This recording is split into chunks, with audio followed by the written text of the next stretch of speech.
Hey guys, welcome to another live TFL Today show, and today we're in the field. We're at our track, IMI Motorsports in Tacoma, Colorado, and we have the 2017 Toyota Corolla IM. And if this car looks familiar to you and you're saying, wait a minute, wasn't it a Scion before? Yes, it was a Scion last year, but now it's a Toyota Corolla IM. And in the driver's seat is... Hey guys, how you doing? Hey Nathan. So what should we do with this car? Well, we're on a track. I'm thinking either we do a donut competition or 0 to 60. But Roman said no donuts. Okay, so it will be a 0 to 60 review coming up here from our test facility. And can you pop the hood? Let's look at the engine first. There you go. Okay. So under the hood, and this is basically a sort of an economy hatchback, right? So it's very economy minded, it's value minded, and under the hood is a 1.8 liter 4-cylinder. It produces 137 horsepower and 126 pound-feet of torque. And you can get this engine with a choice of two transmissions, either a 6-speed manual transmission, or in this case we have right here a CVTi transmission, continuously variable transmission. And we're at a mile above sea level as always, and at this elevation we're down about 17% of air density, so this engine is going to be struggling. We only have about an eighth of a mile here of distance, and I'm really wondering if this car can reach 60 on this track. Do you think this car will do it? Maybe if I use every inch of the track. Hey, why don't you guys come inside? Let me show you the interior. Okay. It's not a bad place to be. All right, let's see. And this car starts at around $18,500, and this car you see here is around $21,500. Yeah, the reason why it's at that level, 21.5, is the small things. Floor mats and carpeted rear mat, things like that. There are very few options available for this car. Now, there's one interesting thing. The interior kind of reminds me of a Mazda interior. Ironically, this is not the car that's based on the Mazda platform. That's the IA. But what you do get is a 7-inch display. You get a 4.2-inch TFT display. You have an integrated rear parking camera. And then you have this interior, which isn't a horrible place to be. One thing I really do like is this neat little swath of white here, which is leather-ish, I think. But the rest of the interior is fairly comfortable. There are cheap plastics in here, but the places that you're going to be touching, relatively premium feels. So for the price, it's actually a half-decent car.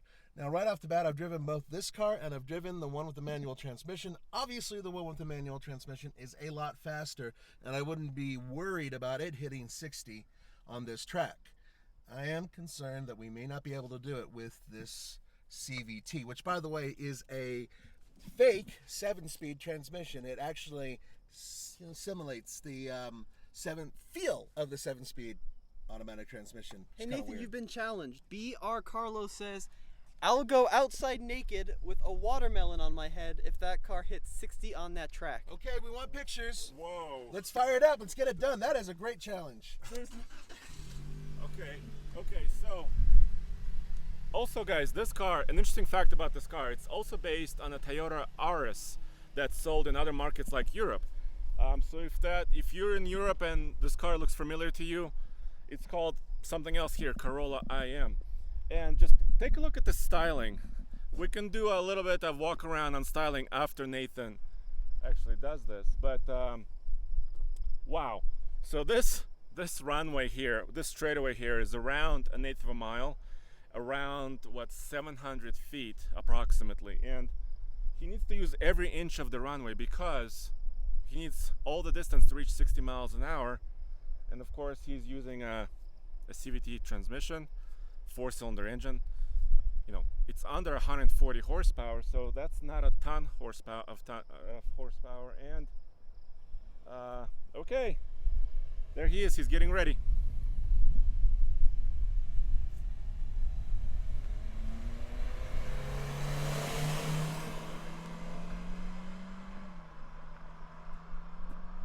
That did not sound fast. hope he doesn't go off the. Wow, a lot of braking over there. He locked up the brakes a little bit, so I don't think he did it. So that challenge with a watermelon challenge, I think, I'm sorry, what was the name? BR Carlos, I think you're safe from putting a watermelon on your head, but Okay. we'll have to see. He didn't go off the track. That's good. No. Okay, so he's gonna do a run in the out of the direction. He's gonna try to use every inch of the roadway, and we'll see what's gonna happen. And I've always been a fan of hatchbacks. I used to have, and still have actually, a Golf hatchback, diesel, and this car is a pretty utilitarian car, right? It's got 4 doors, room for 5 people. You have some hatchback space. There he comes again.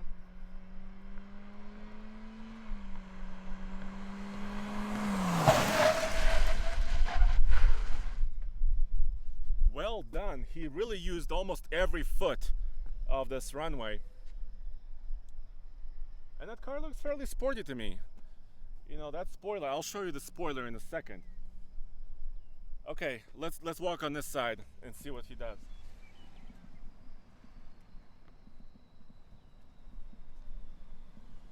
Okay, what's the lowdown?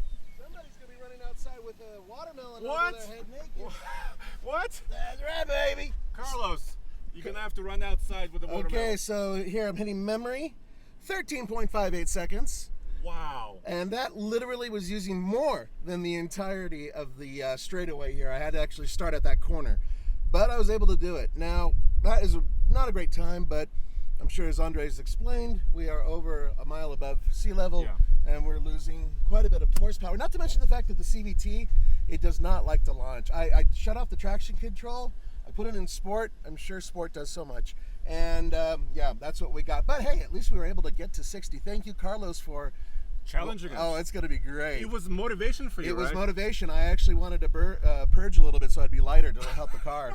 So But guys, if you're at sea level, you can probably subtract about 2 seconds, maybe 2.5 seconds. So you're 2. looking at about an 11.5 second car, 0 to 60. That sounds which about is right. for an economy car is not too bad. it's okay. Hey, why don't you hop into the back, see if you got some space? Okay, well, let me see.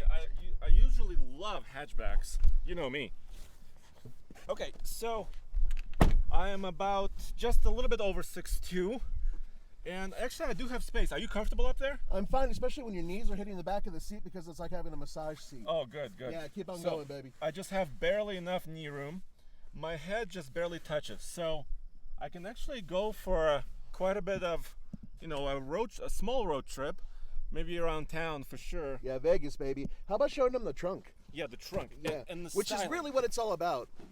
Wait a minute, my boot is stuck. Okay, now I'm out. But guys, look, Toyota does a lot of, they pay a lot of attention to aerodynamics, and they have what they call vortex generators. There's one here on the side on the light, and they also have vortex generators up here in the top spoiler. And what this usually does, it creates a little bit of turbulence, and actually when you're going at higher speeds, it kind of makes the air hug the car a little bit better. It makes it more stable, and this is still a very efficient car. EPA rates this particular combination with the 4-cylinder and the CVT at 31 mpg combined, and we're getting approximately that here in the real world. Here's the hatchback. Of course, you have the cargo cover, little carpet, says I am. Well, there's a plastic sheet here where you could store a little bit of other goodies, and it does have a space saver donut down here, spare tire, and a jack, so you can actually change your tire, which is very useful. In this car, curb weight is around 3,000 pounds, so it's still not a very heavy car, and you can carry 5 people. Andre, people like the way it looks. They do like the way it looks. Yeah, I mean it's not bad. It looks sporty in my opinion. The tires are Toyos, and you know, the rims. You know, it's kind of a fresh design for the rim. Hey, you know, actually, that brings to mind something about this car. It looks a lot faster than it is. Okay, that's the truth. Yes, yes. Now, recently, I had a chance to drive the new Toyota Camry, and they have a 2.5 liter engine that puts out between 203 and 206 horsepower. Okay. That sucker would fit in here. This would suddenly become a properly quick car. Yeah, I mean, the looks make it seem like a hot hatch, right? But it's not. It doesn't have quite enough power for that. Yeah, not So quite. you make a really good point there. Yeah, why not? I mean, they've got the engine. Why not use it? Hey, guys, we're going to have to sign off, but thank you so much for joining us. And Carlos, once again, thank you for just the thought of you running outside naked with a watermelon over your head. That is awesome. We need more challenges. That's amazing. Of course, we're trying to do 3 shows a week, every week, Monday, Wednesday, and Friday. And we also have a lot of events. Right now, Roman is at the Honda Civic Type R event in Montreal, which is amazing.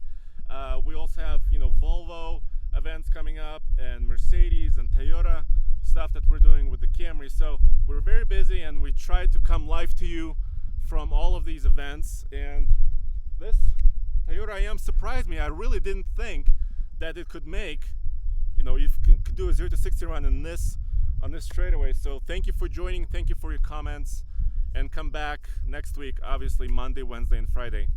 So thanks a lot.